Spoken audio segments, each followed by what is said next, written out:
sini kami akan mempresentasikan hasil diskusi kami terkait tugas analisis antrian. Kami dari kelompok 6 yang beranggotakan yang pertama ada Kendrick dengan NIM 67 2023 019. Yang kedua ada aku, Valentino Eca dengan NIM 67 2023 192.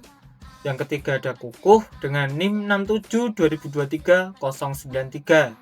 Yang keempat ada Salsa dengan NIM 67 2023 180. Yang kelima ada Jan Alberto dengan NIM 67 2023 103. Kita ke soal yang pertama, pengertian analisis antrian. Jadi analisis antrian adalah bentuk analisa probabilitas. Hasilnya ini disebut karakteristik operasi dan bersifat probabilistik. Karakteristik ini digunakan manajer untuk mengambil keputusan pada operasi yang mengandung masalah antrian. Jadi pada intinya itu analisis antrian, cara untuk melihat pola antrian yang sifatnya peluang. Hasilnya ini dipakai manajer untuk ngatur sebuah layanan ya, supaya antrian itu lebih efisien. Kita lanjut pada soal yang kedua. Soal kedua itu sistem antrian pelayanan tunggal. Nah, jadi sistem antrian pelayanan tunggal adalah sistem dengan satu antrian dan satu pelayanan. Jadi sistem ini bentuk paling sederhana dari antrian dan dipakai untuk menjelaskan dasar-dasar analisa antrian. Nah, di sini ada sebuah contoh pada Fast Shop Drive-in Market. Tempat ini hanya punya satu kasir dan satu pegawai yang mengoperasikan mesin kas. Mesin kas dan mesin kasir berfungsi sebagai server. Pelanggan yang datang membentuk satu baris tunggal untuk menunggu giliran membayar. Satu pelanggan dilayani pada satu waktu karena hanya pada satu server. Nah, jadi pada intinya analisa pelayanan tunggal ini sistem antrian yang cuma punya satu jalur layanan dan satu petugas saja. Jadi mesin melayani semua pelanggan ya. Jadi semua orang masuk ke antrian dan dilayani satu persatu. Kita ke soal yang ketiga. Soal yang ketiga, faktor-faktor yang dipertimbangkan dalam analisis sistem antrian. Nah, di sini ada 4 faktor. Faktor yang pertama itu faktor disiplin antrian. Untuk penjelasannya, disiplin antrian menentukan urutan pelanggan yang akan dilayani. Pada contoh Fast Shop Market, pelanggan berada dalam satu baris tunggal dan kasir melayani pertama datang, pertama dilayani. Ini berarti pelanggan yang berdiri paling depan selalu menjadi yang dilayani terlebih dahulu. Nah, modul juga memberi contoh disiplin lain. Misalnya pada pendaftaran sekolah atau wawancara pekerjaan. Jadi pelanggan yang tidak mengikuti urutan kedatangan tetapi berdasarkan abjad nama. Ada juga sistem pelayanan yang menggunakan perjanjian seperti praktik dokter, reservasi restoran. Nah, bahwa disiplin antrian dapat berbeda-beda dan urutan pelayanan yang dipilih mempengaruhi jalannya antrian dan perilaku pelanggan. Nah, untuk intinya faktor disiplin antrian ini aturan yang menentukan urutan siapa yang dilayani. Jadi prosesnya itu yang paling tepat dahulu, seperti yang paling penting dahulu, seperti itu. Kita ke faktor yang kedua, ada faktor sifat populasi pelanggan. Untuk penjelasannya, populasi pelanggan adalah sumber atau asal pelanggan yang membutuhkan pelayanan. Pada banyak sistem, populasi dianggap tidak terbatas. Artinya, jumlah pelanggan potensial yang dapat datang selalu besar.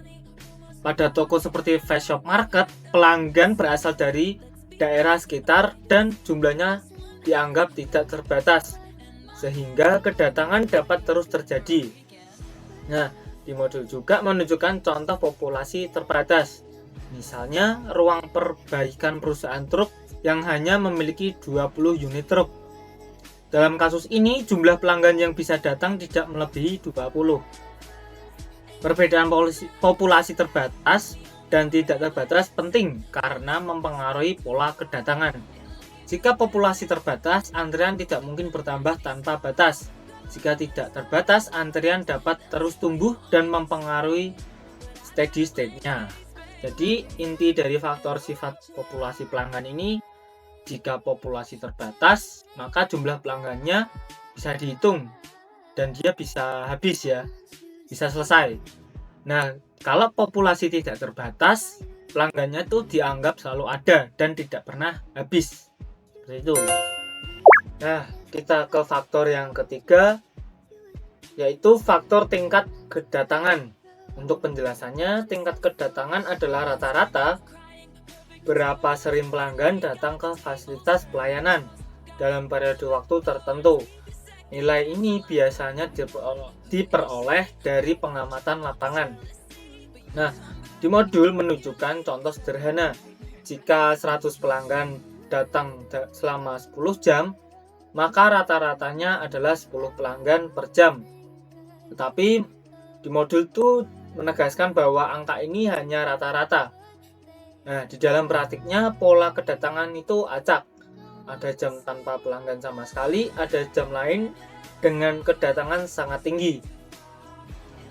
Nah, menekankan bahwa kedatangan ini bersifat independen dan acak. Karena itu, di modul menyatakan bahwa distribusi probabilitas yang sering menggambarkan jumlah kedatangan adalah distribusi Poisson. Distribusi ini cocok karena jumlah kedatangan dalam jumlah 1 unit waktu tidak tetap tetapi berubah-ubah secara probabilistik.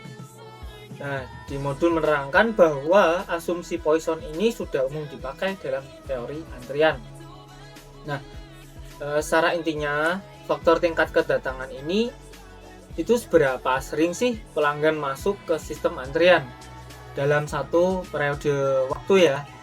Nah, semakin tinggi tingkat kedatangan, antrian itu semakin cepat menumpuk.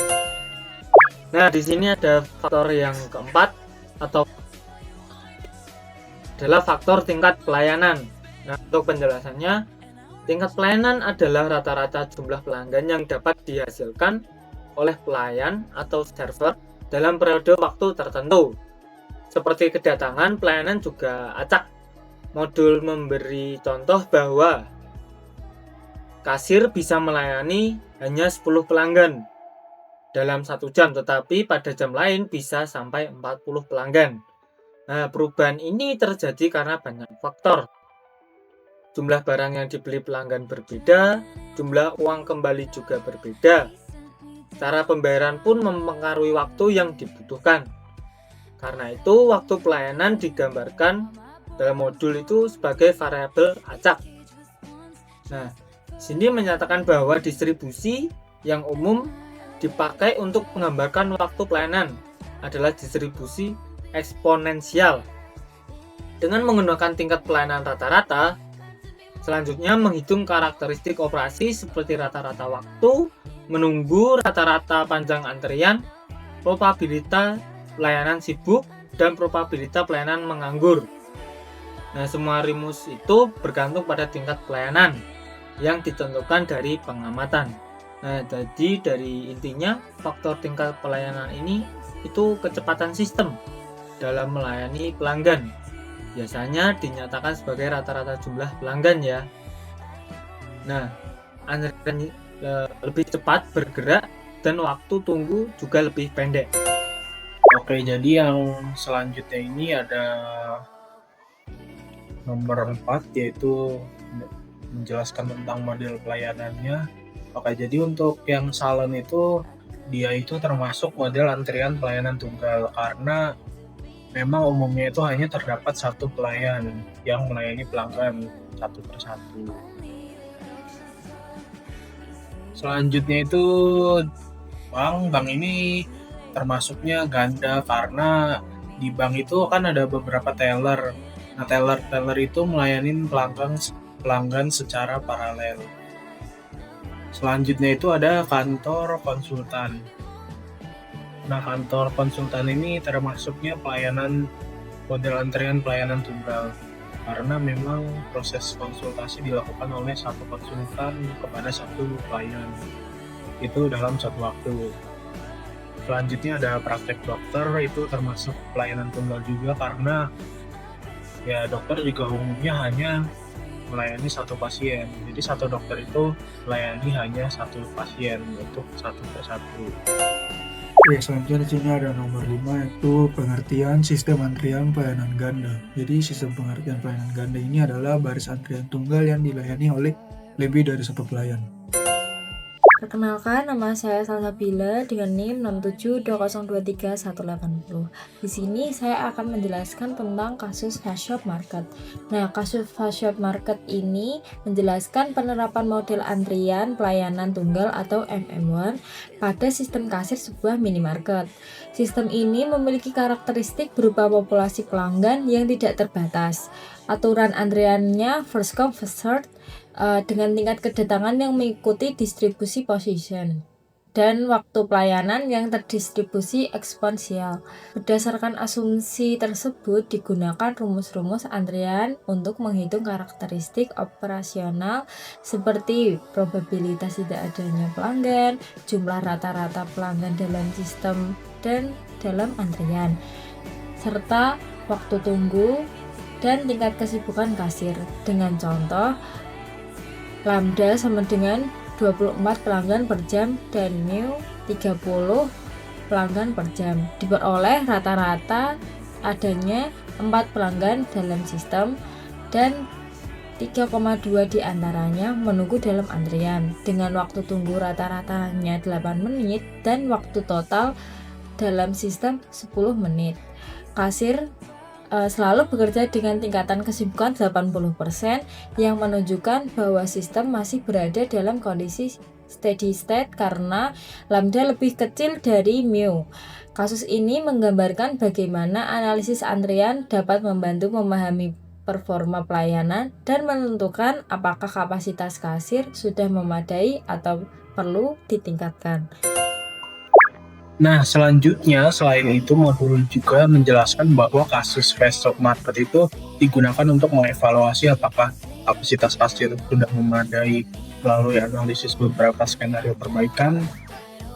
Nah, karena waktu tunggunya 8 menit ya dianggap terlalu lama bagi pelanggan. Jadi modul ini juga membahas dua alternatif peningkatan layanan oleh manajernya, yaitu yang satu itu menambah seorang karyawan dan yang kedua itu menambah satu kasir baru. Nah, yang karyawan ini meningkatkan tingkat pelayanan dari 30 menjadi 40 pelanggan per jam sehingga waktu tunggu pelanggan itu berkurang signifikan. Nah, untuk yang menambah kasir baru ini ya sistemnya berubah menjadi 2 server dan beban kedatangan terbagi rata, menghasilkan waktu tunggu yang jauh lebih pendek dibanding kondisi awal. Nah, jadi dari kedua alternatif tersebut, ya kita tahu bahwa modul menunjukkan bagaimana analisis antrian tidak hanya menghitung performa sistem, tapi juga membantu manajemen atau membandingkan dampak perubahan kapasitas terhadap efisiensi pelayanan dan biaya operasional. Oke, baik. Selanjutnya ini adalah soal nomor 7 di mana di sini itu ada masalah tentang sistem, kita membahas tentang sistem perwalian. Nah, yang pertama-tama itu yang diketahui di sini ada tingkat rata-rata kedatangan mahasiswa yaitu dengan lambang lambda sama dengan 28 mahasiswa per jamnya. Kemudian ada waktu rata-rata pelayanan yaitu 1 per new sama dengan 2 menit, kemudian 60 dibagi 2 jadi 1 per 30 jam. Kemudian ada laju pelayanan per 1 servernya, yaitu lamanya new, maka laju pelayanan per 1 servernya itu 30 mahasiswa per jam. Kita masuk ke soal nomor 7 yang bagian A. Di sini pertanyaannya yaitu apakah sistem antrian tersebut merupakan sistem pelayanan tunggal atau ganda. Nah, untuk penjelasan tentang A ini, jawabannya yaitu pada awalnya hanya Ibu Neke yang melayani seluruh mahasiswa. Jadi hanya satu fasilitas pelayanan atau single server. Jadi modelnya yaitu MM1. Jadi di sini yang A ini kesimpulannya itu pelayanannya yaitu pelayanan tunggal. Kemudian bagian B yaitu karakteristik operasi sistem perwalian satu server yang ada di bagian A, yaitu model MM1-nya.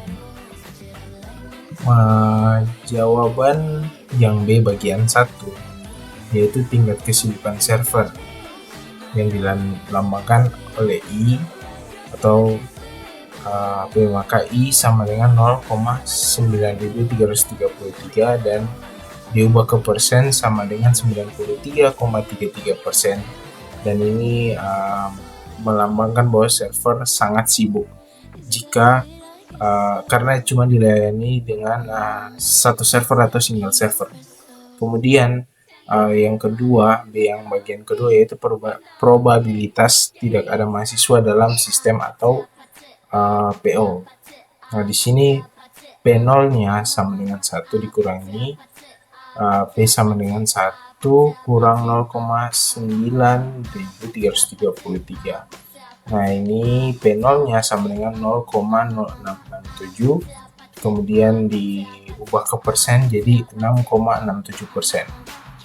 Kemudian bagian yang ketiga,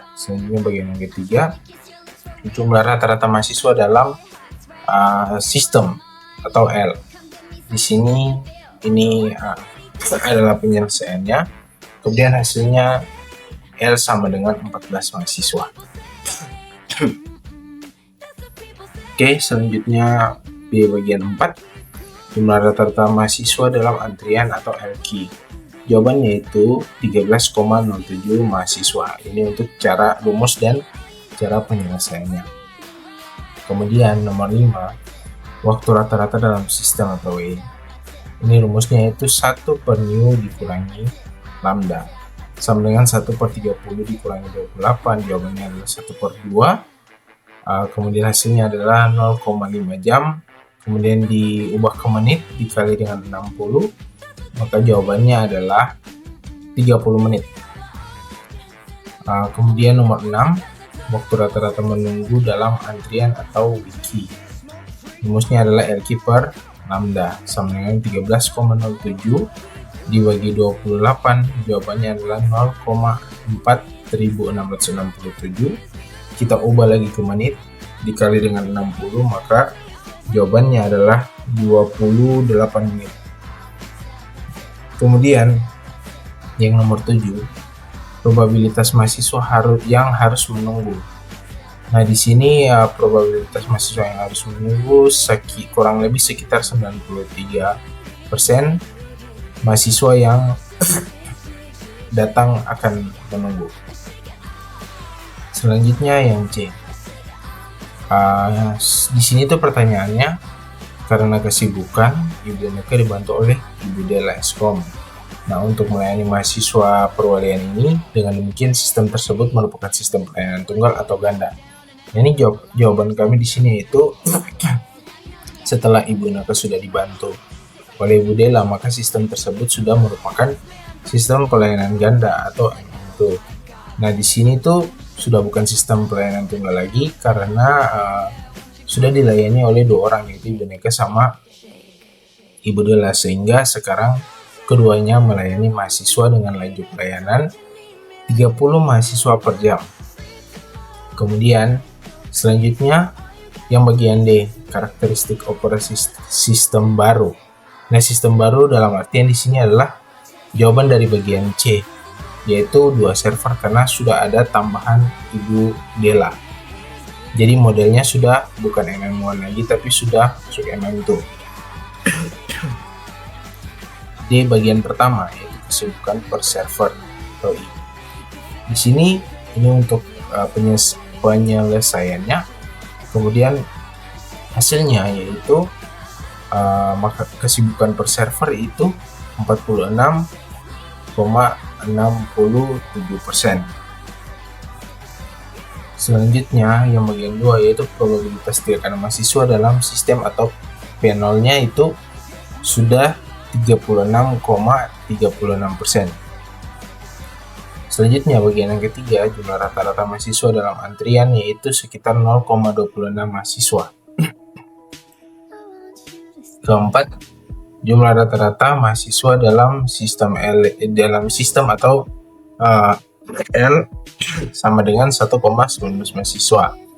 Yang kelima, waktu rata-rata menunggu dalam antrian WQ-nya itu hasilnya itu 0,00928, kita ubah ke menit sama dengan 0,56 menit, maka WQ-nya sama dengan 0,56 menit.